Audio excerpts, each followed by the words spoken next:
15, perdón, Marcos 15, verso, ahora sí, 16 al 19.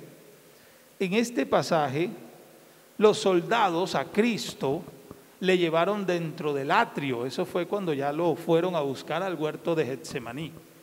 Esto es al pretorio. Y convocaron a toda la compañía, dice la Biblia. Y le vistieron de púrpura. Mire eso. Y ya vamos a hablar del vestido.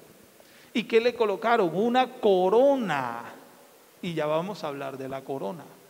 Una corona tejida de espinas. ¿Y qué más le colocaron? Dice la palabra, y le comenzaron a saludar, diciéndole, salve, rey de los judíos, en tono de burla, lógicamente, haciéndole ver como rey en burla, sabiendo ellos y creyendo ellos que no era ningún rey, pero sabemos que sí lo era, gloria al Señor. Y le golpeaban en la cabeza con una ¿qué? Con una caña. Y le escupían y puestos de rodillas le hacían reverencias. Por eso ahorita hice así, porque era una burla que le tenían al maestro. Entonces, todo esto sucede y en el Evangelio según Mateo, anótelo por ahí, debajito donde usted pueda, el capítulo número 27, verso número 29, Mateo 27, 29, está en pantalla. Mire lo que dice, que pusieron sobre su cabeza una corona tejida de espinas, es decir, el mismo momento, pero narrado por otro evangelista, por Mateo. ¿Y qué más le colocaron? Una caña en su mano derecha, porque es que como el rey tenía que tener un cetro, entonces a Jesús le colocaron en vez de un cetro, en burla, una caña. ¿Sí? Y la caña era ese tipo especial del cual sacaban los cetros, la madera del cetro. Pero esa caña no estaba industrializada, es decir, no le habían hecho el proceso debido, no la habían fileteado, no la habían adornado, no la habían pintado, no le habían puesto perlas preciosas, lo cual era parte del cetro de los reyes. No le habían puesto el baño de oro, no le habían hecho nada, era una caña de medir. Y se la pusieron en su mano derecha e hincando la rodilla delante de él le escarnecían y le decían, salve rey de los judíos. Ahorita leímos que con la caña le golpeaban en la cabeza. Pero todo eso fue parte del proceso que estaba agendado en el propósito de este Cristo maravilloso. Aleluya. Qué bonito es que entendamos que mírele la humildad al Señor, al punto que generó todo eso, generó que se burlaran de esta forma. Apocalipsis, anótelo por allí, capítulo 21, verso 15, ya me muestra otra cosa, ya me muestra un ser maravilloso. Oh, gloria al Señor. Ya lo narra el evangelista Juan. Ya Juan, el teólogo, el escatólogo, ya ve una visión más allá. Ya es cuando Cristo viene, ya es cuando está a punto de venir en su reinado. Cuando dice, mirarán a mí a quien traspasaron. Entonces Juan dice, el que hablaba conmigo tenía una caña de medir. Aleluya. Pero ya no era una caña solamente, ya estaba bien diseñada, ya tenía su estructura de lo que Él es, de lo que Él merecía tener en la mano, porque Él es Rey de Reyes y Señor de Señores. Entonces era una caña de medir de oro para medir la ciudad, sus puertas y su muro. Qué bendición, hermanos, que aunque a Cristo aquí en la tierra le humillaron y le colocaron los atuendos equivocados, en burla, Él vendrá con poder y gran gloria. Oh, gloria a su nombre. Entonces todo esto estaba destinado. Vámonos a estudiar ahora su vestido real. En ese cuadrito de arriba de su vestido real, estamos en el módulo, escriba allí primer libro de Crónicas, capítulo 4, verso 21. Primer libro de Crónicas, capítulo 4, verso 21. ¿Listo? Había probablemente en esas épocas bíblicas, está en pantalla, mis hermanos, si no anotó la cita, primer libro de Crónicas 4:21, habla de que los hijos de Sela, hijo de Judá, era padre de Leca, Laada, padre de Maresa, esas personas y las familias de los que trabajan lino en Bet Asbea. Había familias que se encargaban de hacer los ropajes de lino, y los ropajes de lino no eran para cualquier tipo de personas en la sociedad en ese entonces. Era para los reyes, era para los sacerdotes, era para las personas de alta sociedad, era para las personas que tenían un rango social elevado. No todo el mundo vestía de lino y mucho menos de lino fino. Quiero decirle en un anote, en una parte, que en la antigüedad no había colores sintéticos. No era fácil hacer una camisa amarilla como la del hermano. No era fácil hacer un traje violeta, un traje azul turquí. No era fácil porque no había los colorantes tan industrializados como hoy en día. En ese entonces sí se obtenían de las plantas y de algunos animales. Por ejemplo, el tinte amarillo se obtenía de cocinar las hojas de almendro, y eso lo regaban, luego esa agua amarilla la regaban sobre una tela o un telón o una piel de animal y la terminaban tiñendo de amarillo, ¿sí? También de las cáscaras molidas de lo que llamamos la granada, que en ese entonces era otro tipo de fruta que al hervirla y al moler sus cáscaras generaba un agua amarilla que teñía las pieles o las telas, ¿sí? El tinte negro salía de la corteza negra del granado, un tipo de carboncillo. Fíjese todo eso. El tinte rojo salía de las raíces de una planta llamada rubia. La raíz era roja, entonces usted con las meras raíz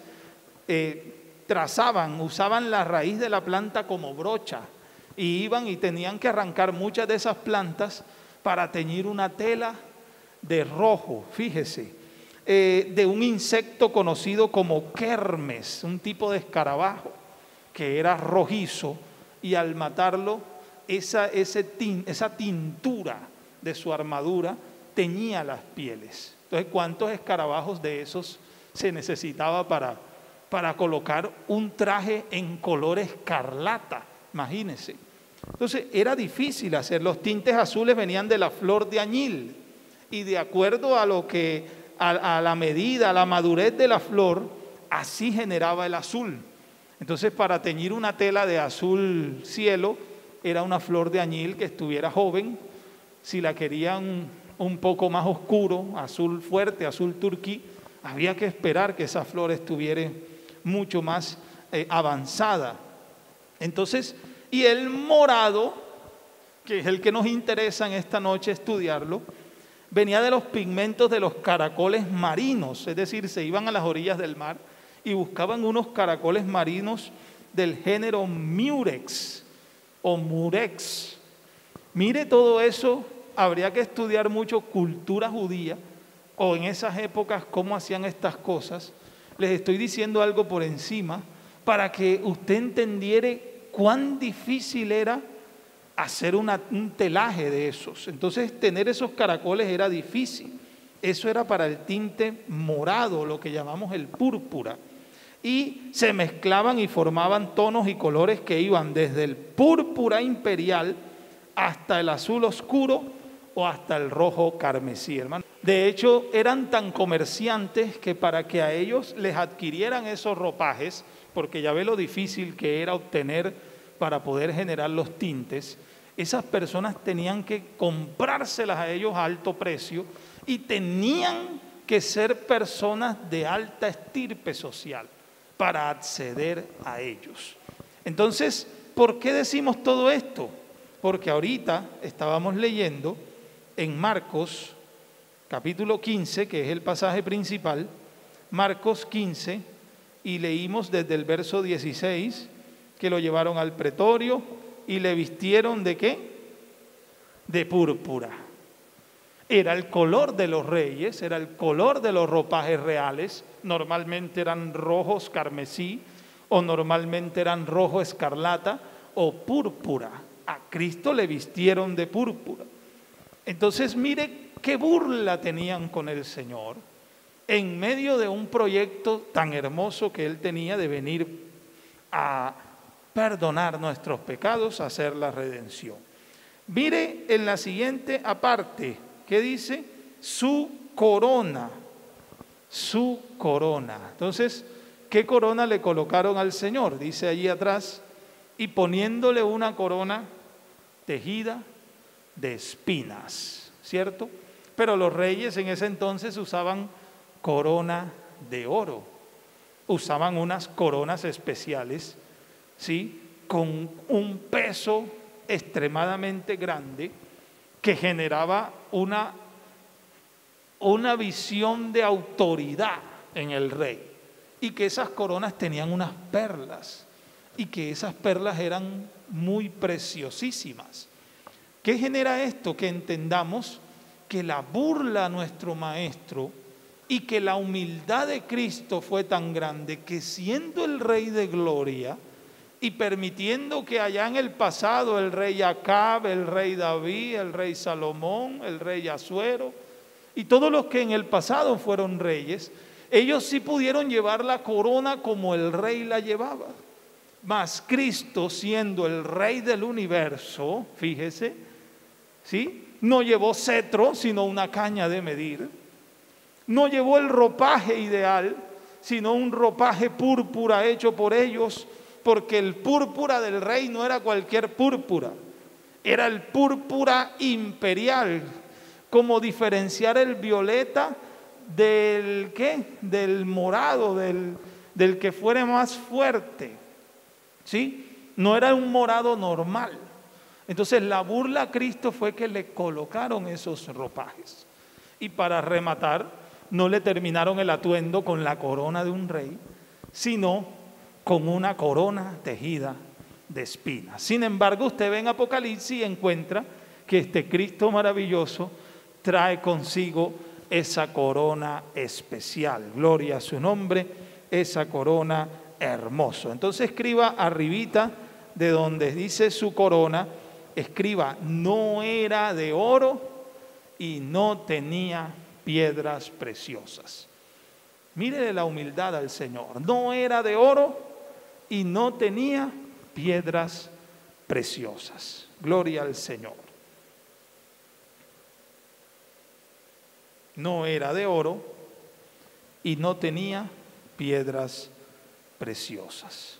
¿Listo?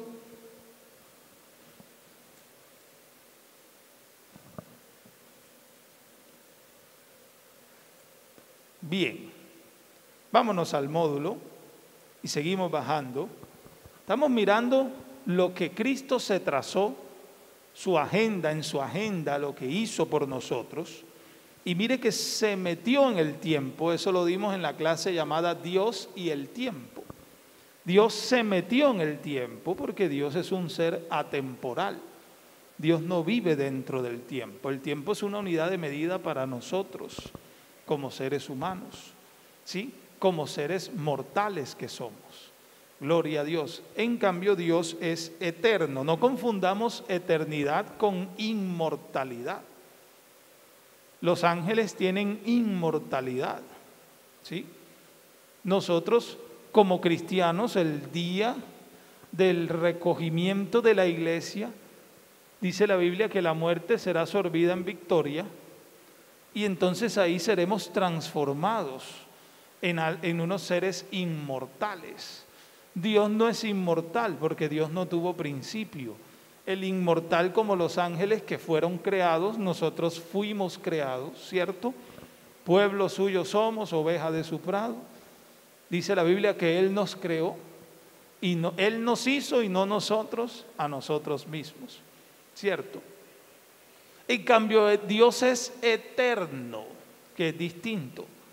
Habita desde la eternidad. De hecho, la Biblia habla de que la misericordia de Dios es desde la eternidad y hasta la eternidad. Es decir, que no tiene principio ni fin. Es muy distinto. Entonces es muy bueno entender ese criterio. Dice el módulo, muchos afirman que los culpables de la muerte de Cristo fueron, en el cuadro verde escriba, los religiosos. Es verdad. Muchos afirman esto, los religiosos. ¿Por qué los religiosos, hermanos? Porque es que ellos eran los que decían, crucifícale. Blasfemia dice, ¿cierto? Te haces te haces rey de los judíos. Y él no era rey de los judíos, él era el rey del universo. O es el rey del universo. En el cuadro amarillo escriba, los romanos. ¿Por qué? En el cuadro amarillo escriba los romanos. Algunos dicen que los causales de la muerte de Cristo fueron los religiosos y en otra parte explican que los romanos, porque el castigo que le hicieron al Señor de los 39 azotes o latigazos, ese castigo no lo resistía cualquier persona. Ese castigo estaba diseñado para acabar con la vida de alguien.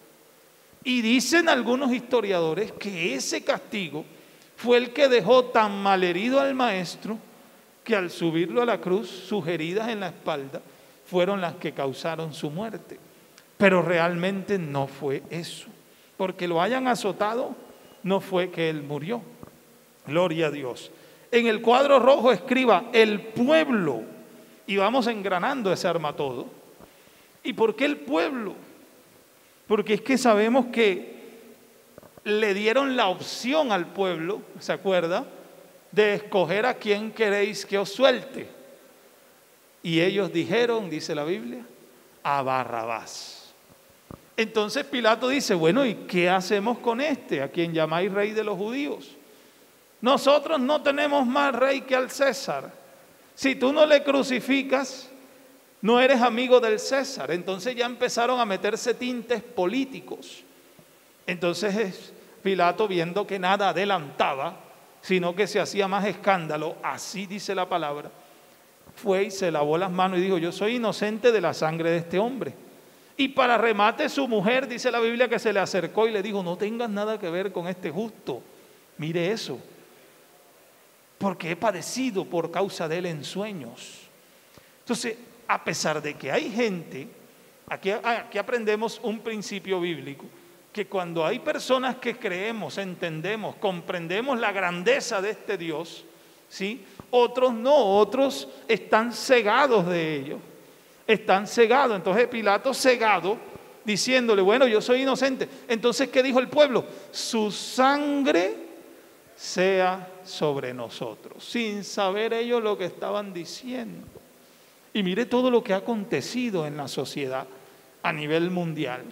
¿Cuánto ha padecido esas personas que ese día dijeron eso sin saber que a sus generaciones realmente les costaría sangre y muerte tantas cosas que le hicieron al maestro? Sin embargo, no fue este el causal. Algunos historiadores dicen, cuadro azul, escriba en el cuadro azul, Poncio Pilato. Entonces ya meten que fue la política la que generó la muerte del maestro. ¿Por qué Poncio Pilato? Bueno, porque era el gobernador, era el que realmente definía qué se hacía con él. Y yo no sé si usted, como lector de la Biblia, se ha dado cuenta que primero el Señor llegó a Poncio Pilato, entonces él se lo mandó a Herodes, ¿se acuerda? ¿Lo ha leído? Entonces Herodes dijo, no, yo no tengo que ver, esto es con Poncio, y se lo devolvió a Poncio Pilato. Y dice la Biblia que Poncio Pilato y Herodes estaban enemistados en esos días, pero con ese jueguito que tuvieron con el maestro, se reconciliaron y volvieron a hacer amistad. Oiga, tremendo, o sea que al Señor lo cogieron de burla. Pero menos mal que todo esto estaba en medio de su agenda. Oh, gloria al Señor. Menos mal que todo esto era programado, porque Dios no improvisa. Su plan es eterno y hermoso. Bendito el Señor. Entonces miren los causales de la muerte de Cristo: los religiosos, los romanos, el pueblo y Poncio Pilato por ser el gobernador. Dicen, pero en el módulo hay una realidad, dice, pero la realidad es, escriba allí Romanos capítulo 5, Romanos capítulo 5, versículos 6 al 8. Romanos 5, del 6 al 8. Gloria al Señor. Porque Cristo, cuando aún éramos débiles, a su tiempo, es que en la agenda de Dios todo es en su tiempo, ¿cierto? A su tiempo murió por los impíos. Fíjese, ciertamente apenas morirá alguno por un justo. Con todo, pudiera ser que alguno osara morir por el bueno, porque ¿quién va a dar su vida por alguien injusto, por alguien malo? Tal vez usted da su vida por su hijo, su hija, su esposo, su esposa, si los ama, ¿sí? Pero por un malo, no. Entonces esto es lo que la Biblia aclara: si acaso alguien moriría por un justo, pero y con todo, imagínese. Ahora viene y dice, mas Dios muestra su amor para con nosotros, en que siendo aún pecadores, Cristo murió por nosotros. Él no murió porque los romanos lo azotaron, Él no murió porque le entregaron, no, Él no murió porque el pueblo dijo crucifícale, los religiosos lo dijeron, el pueblo dijo a Barrabás, no, todo eso estaba predestinado, estaba dentro de su agenda. Por eso en la cruz Él dice, consumado es. Gloria al Señor. Eso es como cuando usted le pone un chulo a la cita que tenía en su agenda, sea virtual o sea una agenda física, y usted dice, tenía una cita, ya vine, ya chulo, ya cumplí el compromiso. Cristo vino a cumplir su compromiso. Dice la Biblia que Él vino a lo suyo. ¿Y qué era lo suyo? Era generar la reconciliación entre Dios y los hombres. Gloria al Señor. Vamos a mirar esto que está aquí. Dice, analicemos, estamos en el módulo, y mire lo que dice. Miremos la imagen y generemos un concepto. Mire cómo está el ser humano, ¿sí? Mire cómo analiza la palabra de Dios todo esto. Entonces mire el abismo que hay allí. Y el ser humano normalmente está en pecado. ¿Y qué significa muerte? ¿Cierto? Lo dice el pasaje, que la paga del pecado, o sea que el pecado te paga, y a ti te pagan cuando trabajas. ¿Es o no es? O sea que tú trabajas para el pecado, para el enemigo, y él te paga con muerte. ¿Ah? Tremendo pago, ¿cierto? Pero la dádiva de Dios, el regalo, que un regalo es algo que tú no has trabajado, por eso se llama regalo. Por eso la Biblia le llama dádiva, porque es algo inmerecido tal vez. Mas la dádiva de Dios es vida eterna en Cristo Jesús. Entonces yo necesito que entendamos esto hoy. ¿Por qué? Porque yo voy a intentarlo hacer aquí, a usted le va a salir mejor allá, porque yo tengo que manejar pulso. Usted va a hacer esta flecha así. ¿Listo? ¿Ya la está haciendo? El ser humano debe pasar de un lugar al otro. ¿Es o no es? Debemos pasar de muerte a vida. De hecho, la Biblia dice, estábamos muertos en delitos y pecados, y Él que os dio vida juntamente con Cristo, por gracia sois salvos. Entonces, pero resulta que hay otra forma de irse. El que peca se va para este abismo, el que peca, ojo. Entonces entendamos que este es el camino equivocado, el que no debemos acceder a él, ¿sí? Ahora, yo hago esta pregunta. Si yo quisiera ubicar la palabra Cristo, ¿dónde la ubico? ¿Aquí, hermanos? ¿Usted qué dice? ¿Dónde la ubico? ¿Aquí? No, necesito sí o no. ¿Ahí? No. Bien. Bien. ¿Aquí? ¿Ahí? ¿Estás seguro? Gloria a Dios. Jesucristo dijo ser la puerta. Jesucristo dijo ser ¿qué cosa? El camino y la verdad y la vida. Yo no puedo llegar a vida eterna si no hay un medio que me lleve. La palabra Cristo va aquí. Ese es el gran error que a veces tenemos. Él es el que nos lleva a vida eterna, aleluya.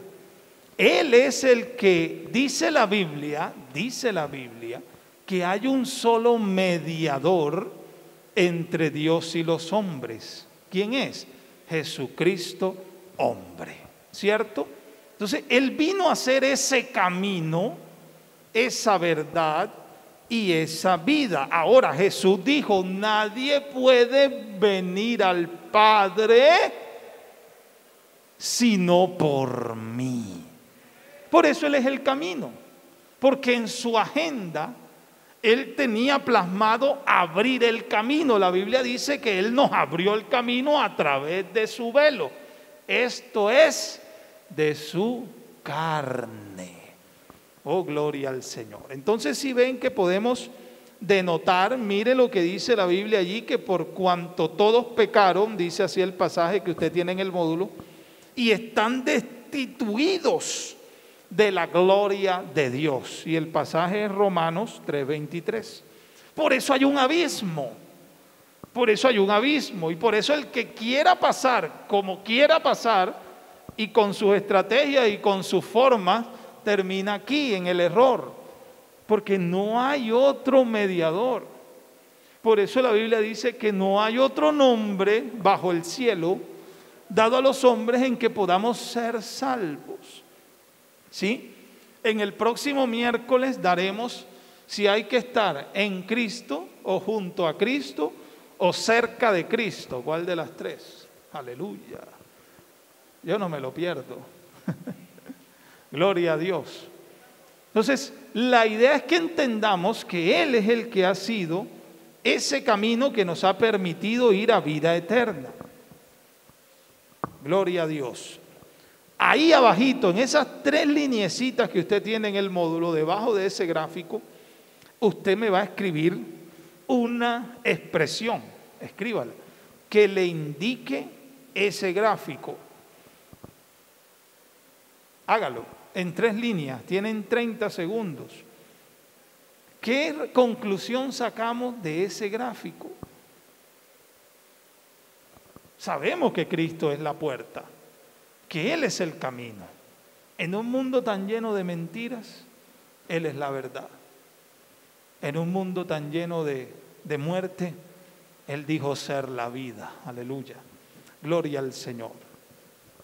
Entonces, Él es el que nos lleva a vida eterna.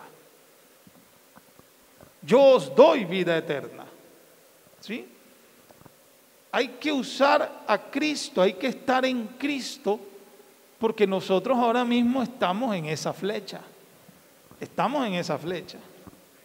No estamos en la vida eterna ahora mismo, ¿o sí? La vida eterna es la esperanza gloriosa que tenemos en Cristo Jesús. Por estar en esa flecha, en ese camino, por eso la Biblia dice que hasta que todos lleguemos a la estatura de la plenitud de Cristo. Gloria a su nombre. Entonces ya Él nos abrió el camino. ¿Qué colocaron, hermanos? ¿Alguien quiere decir qué colocó en esas 3 líneas? Hermano Julio, ¿qué colocó?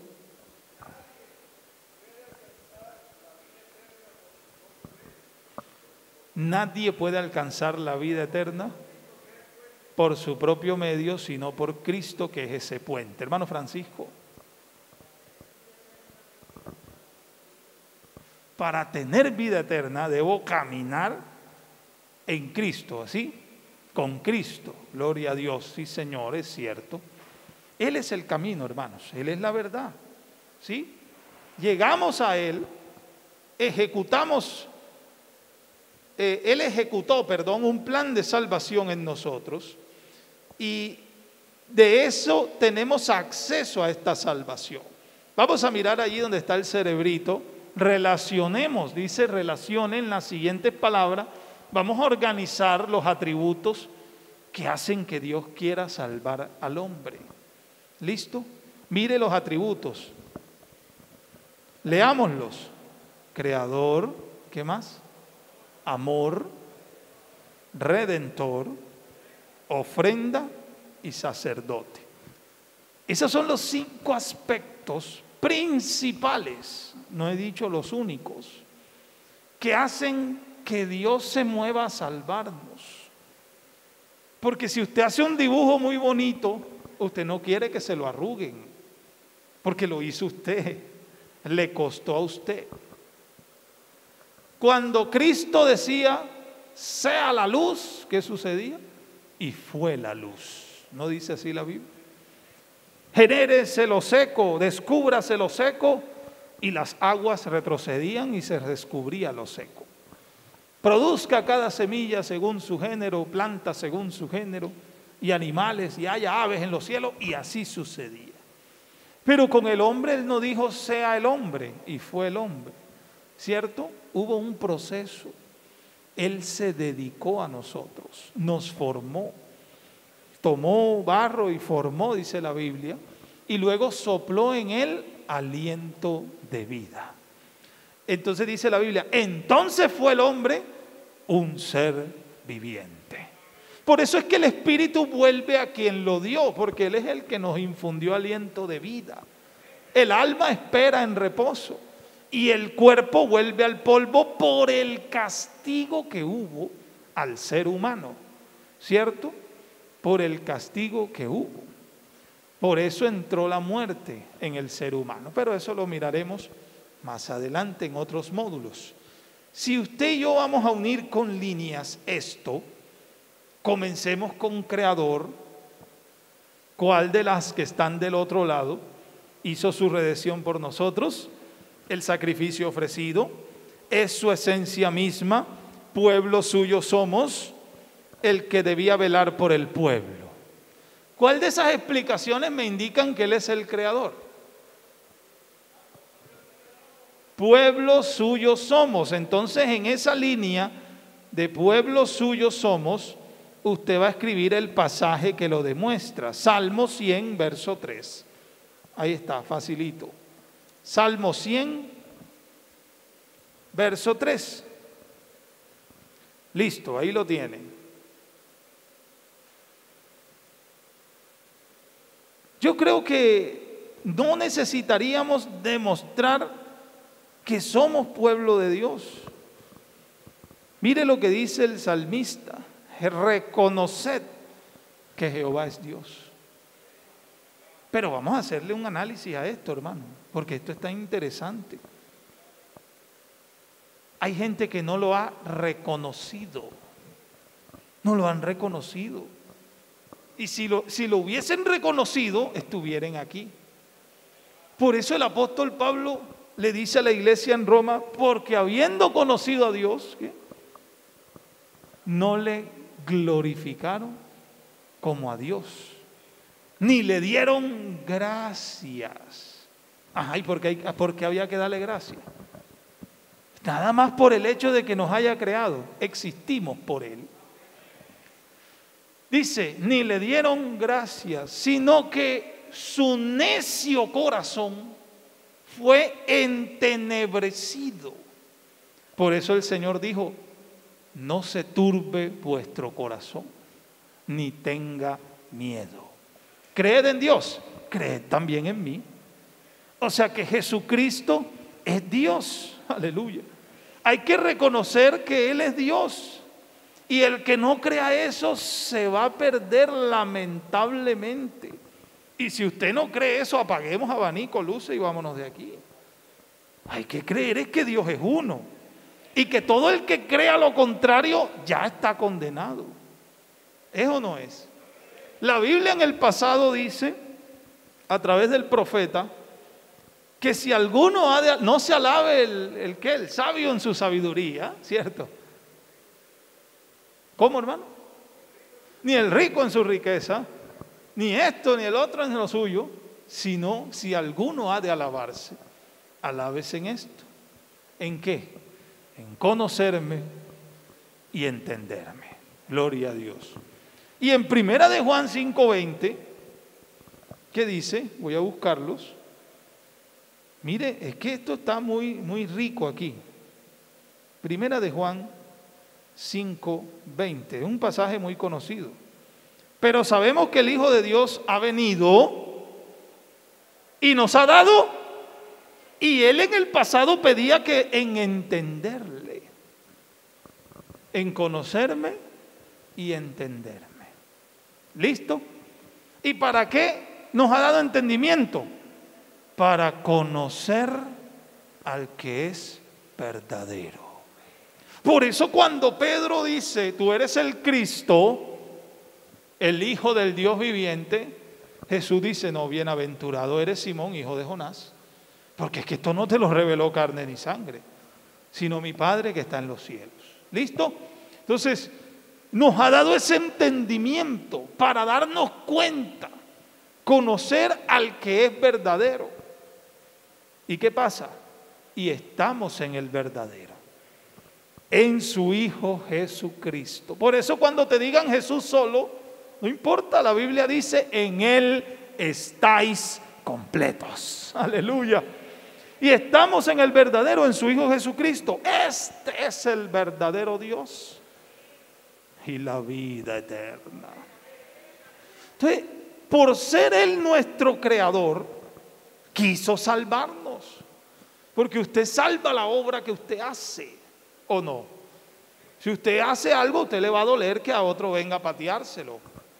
Por eso la Biblia habla, Dios habla a través del profeta, será rescatado el botín del valiente.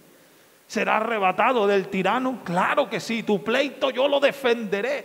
¿Cómo no? Si Él nos hizo. Aleluya. Entonces únalo con líneas. Creador con pueblo suyo somos.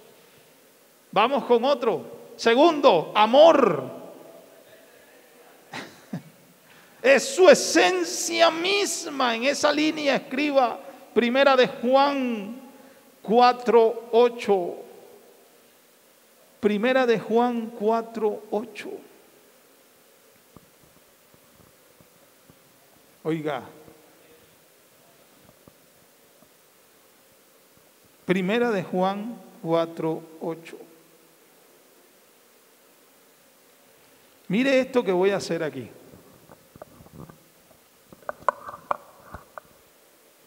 Yo no sé cuántos alcancen a mirar. Si se alcanza a ver, le voy a poner 3 opciones.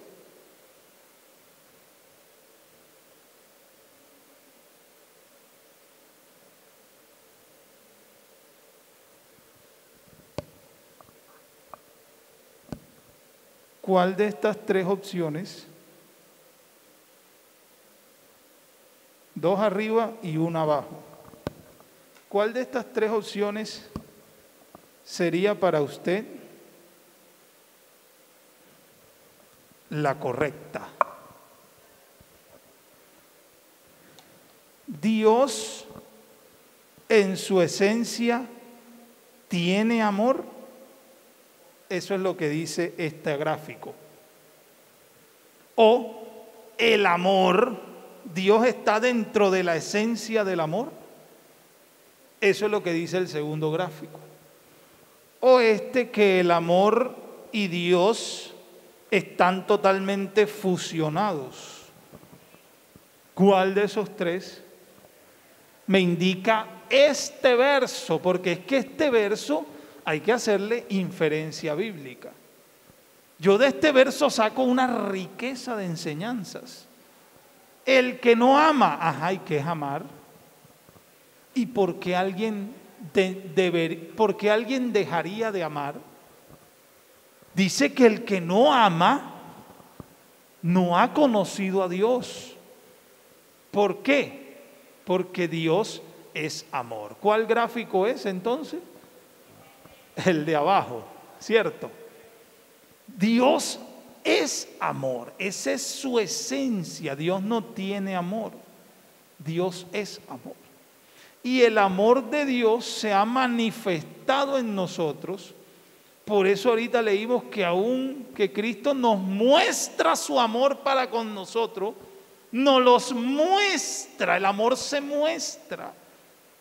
Por eso Él se mostró. Por eso la Biblia dice, y vimos su gloria como la del unigénito Hijo del Padre. Aleluya. Él se mostró. Por eso Él dijo, el buen pastor, ¿su qué? Su vida da por las ovejas. Aleluya. Entonces el amor se muestra. En esto Cristo mostró su amor para con nosotros, en que siendo aún pecadores, Cristo murió por nosotros. Aleluya. ¿Por qué? Porque no hay mayor amor que este, dice el Señor, que uno ponga su vida por sus amigos. Gloria a Dios. Entonces el que no ama, no ha conocido a Dios, porque Dios es amor. Entonces ese amor fue el que lo movió a salvarnos.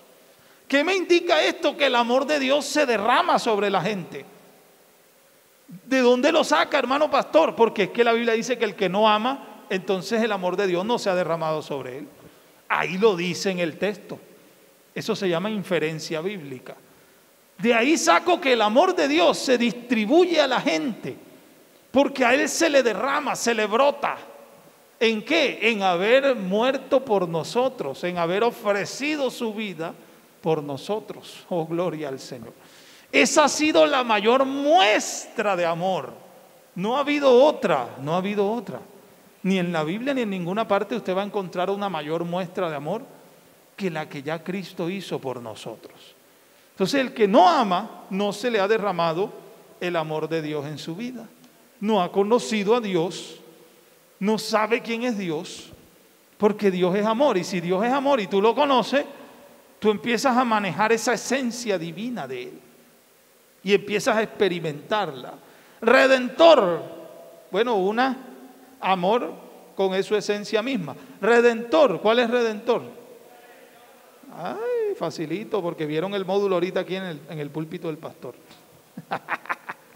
Gloria a Dios. Gálatas, escríbalo en la línea, capítulo 3, verso 11 al 13. Gálatas 3, 11 al 13. Él es nuestro Redentor. ¿Sí?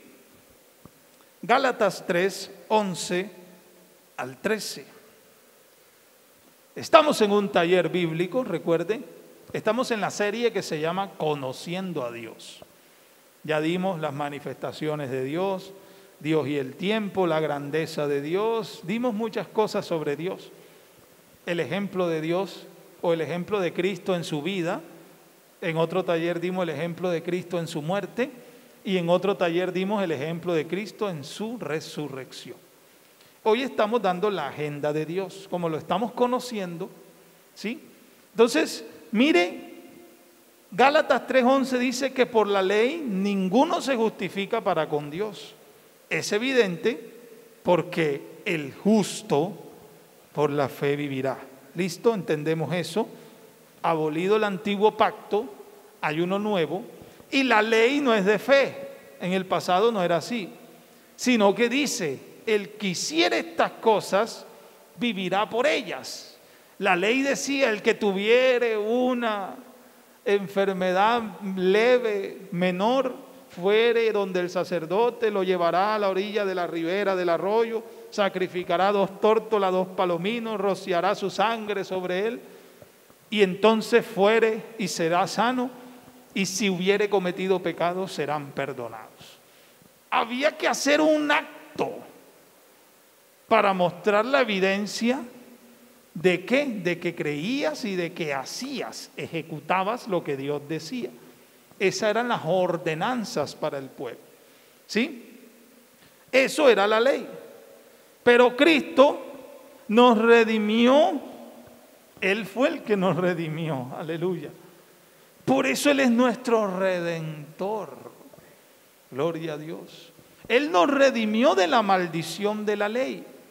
¿Cuál era la maldición de la ley? La ley era muy estricta. Si alguien se equivocaba, el infiel apedreado era. ¿Es o no es?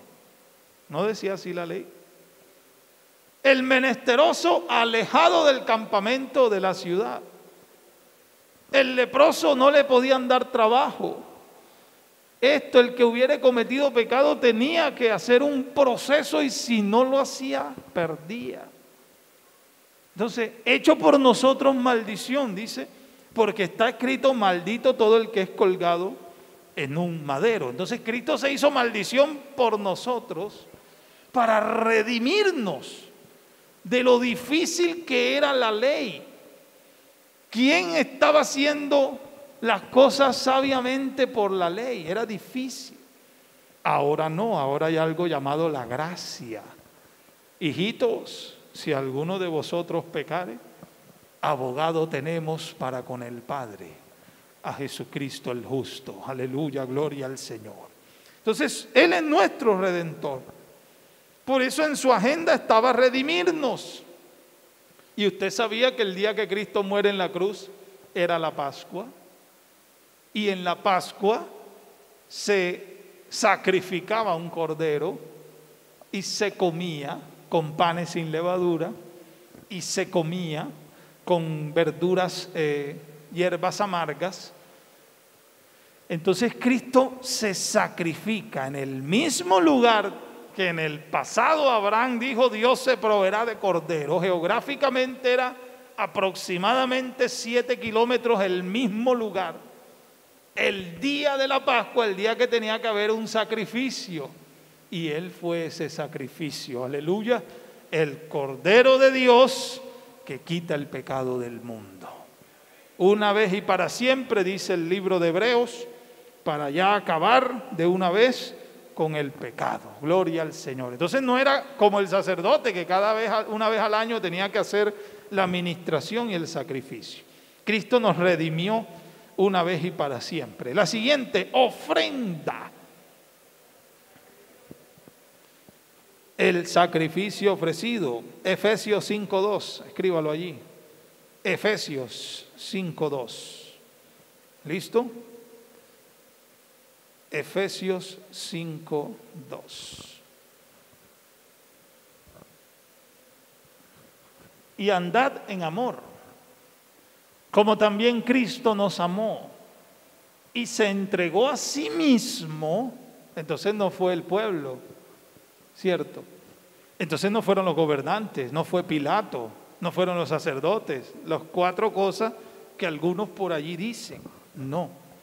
Él se entregó a sí mismo. Jesús lo dijo: nadie me quita a mí la vida.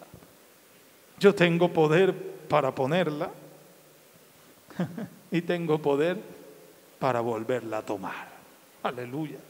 Entonces, Él se entregó a sí mismo y por nosotros, ofrenda y sacrificio a Dios en olor fragante. Esto lo vamos a estudiar más adelante, porque realmente se necesitaba un sacrificio. Desde Génesis se hizo.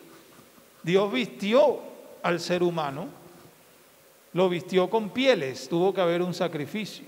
¿Es o no es? Por eso la Biblia dice que hoy los que habéis sido bautizados en Cristo, ¿qué? De Cristo estáis. No dice vestidos. Revestidos, porque ya Dios había vestido al hombre, le dio unos vestidos nuevos. Cuando ellos se cosieron higuera, viene Dios y no, así no me gusta. Y Él les hizo unos vestidos y se los dio. Pero el hombre no aprovechó esa vestimenta y siguió con su pecado, y ahora estamos vueltos a vestir, pero ahora el nuevo vestido ya no es de la sangre de unos bueyes, de la piel de unos bueyes, o de qué animal tal vez, de un oso, yo qué sé, la Biblia nos registra en Génesis. Ahora es de su sangre preciosa, aleluya. Ahora Él es el sacrificio hermoso, gloria a su nombre. Anote por ahí es cerquita, al ladito, Hebreos 10:10. Hebreos 10:10.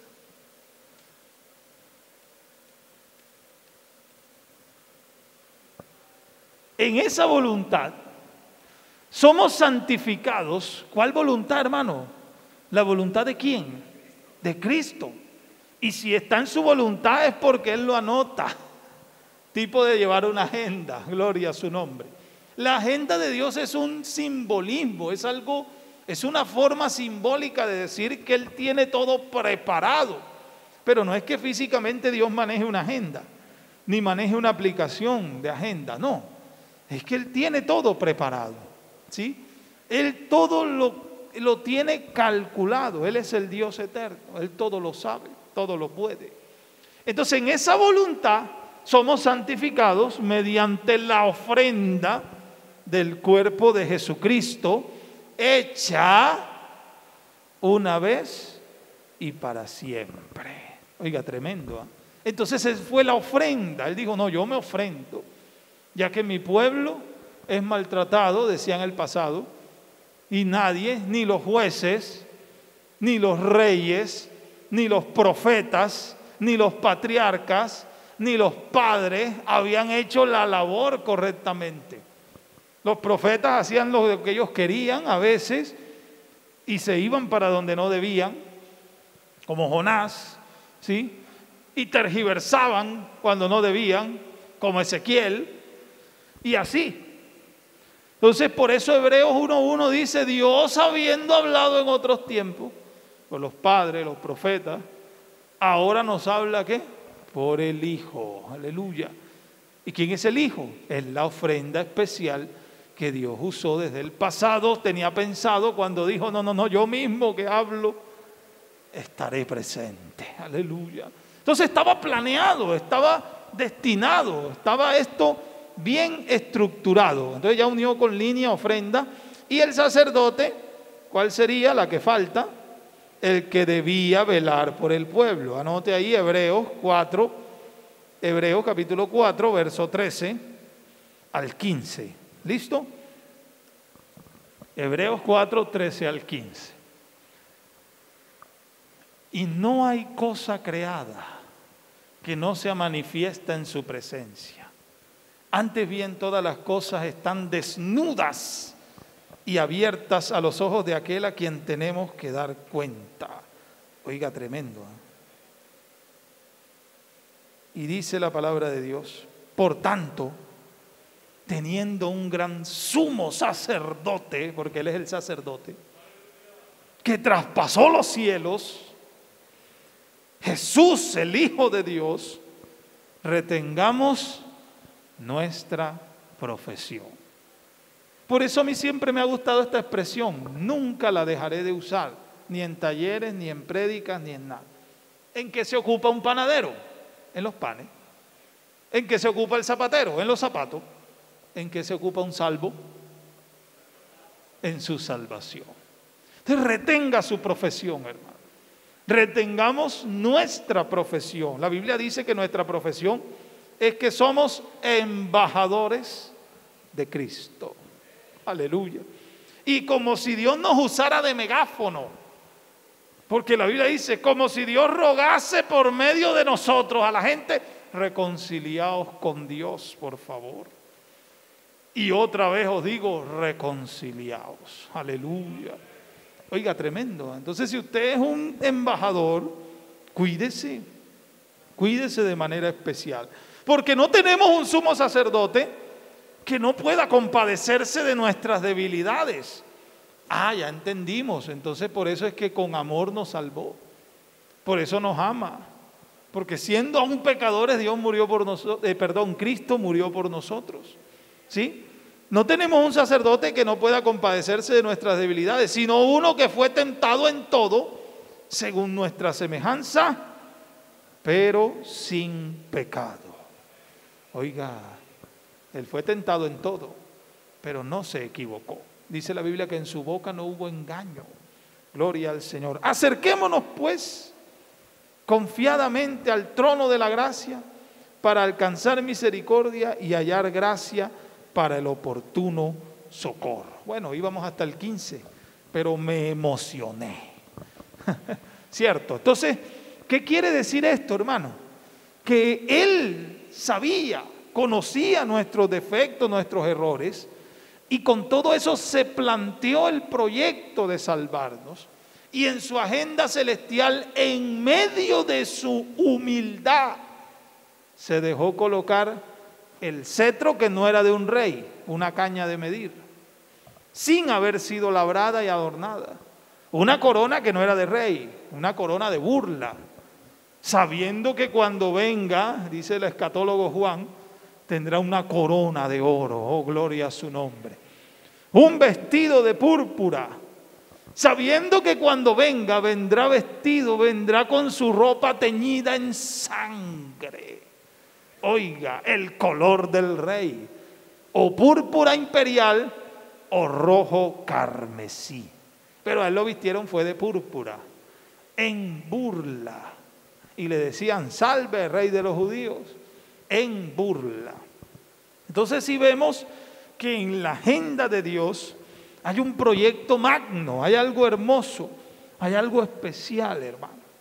Y es que Cristo, en medio de todo esto que ha acontecido, Él sigue teniendo misericordia. ¿Oyó? Él sigue teniendo misericordia. Yo hago una pregunta. ¿Dios oye al pecador? ¿Dios lo oye? ¿Dios escucha la oración de un pecador? ¿Está seguro? Si se arrepiente, no hablemos de que es pecador en el momento. ¿No lo escucha? Yo les puedo demostrar por Biblia que no lo escucha. No lo escucha.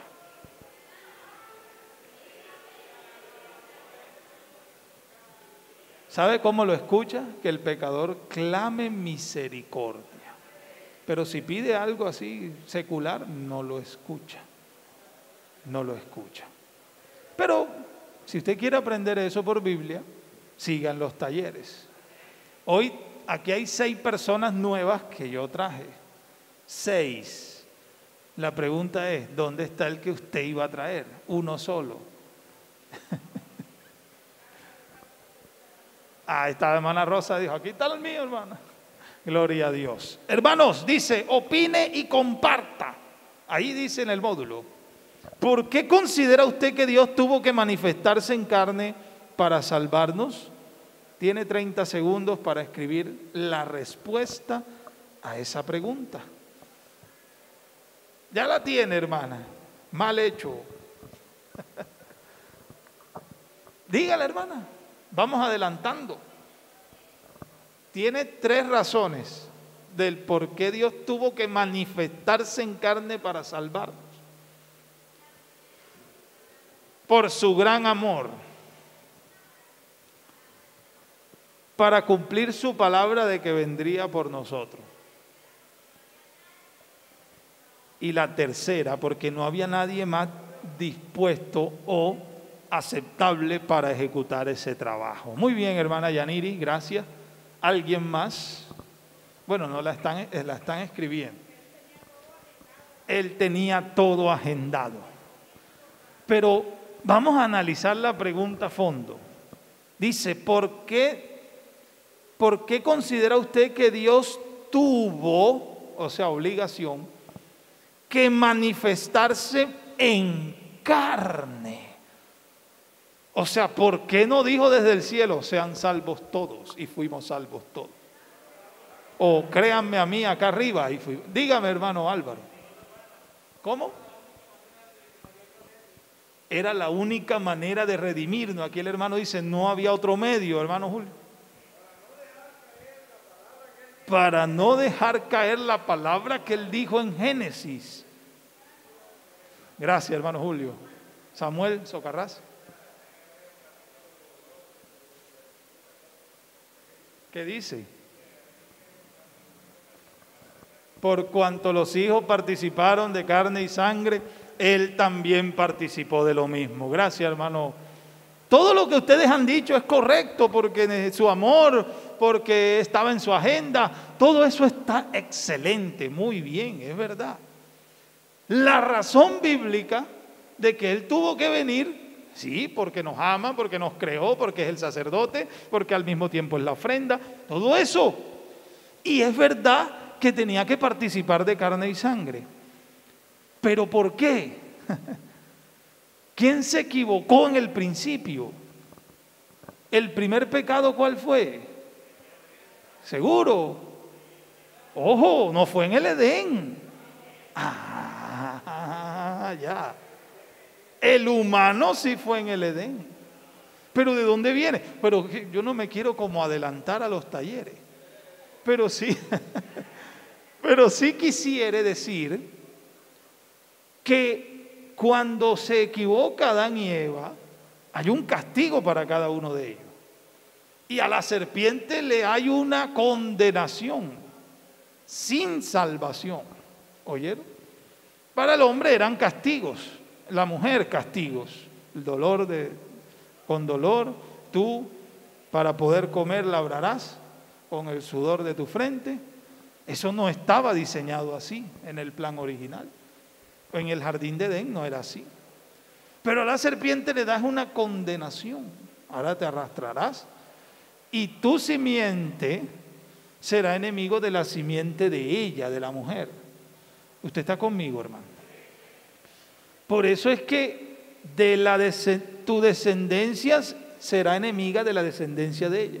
Pero tú le herirás en el calcañar y ella a ti en la cabeza.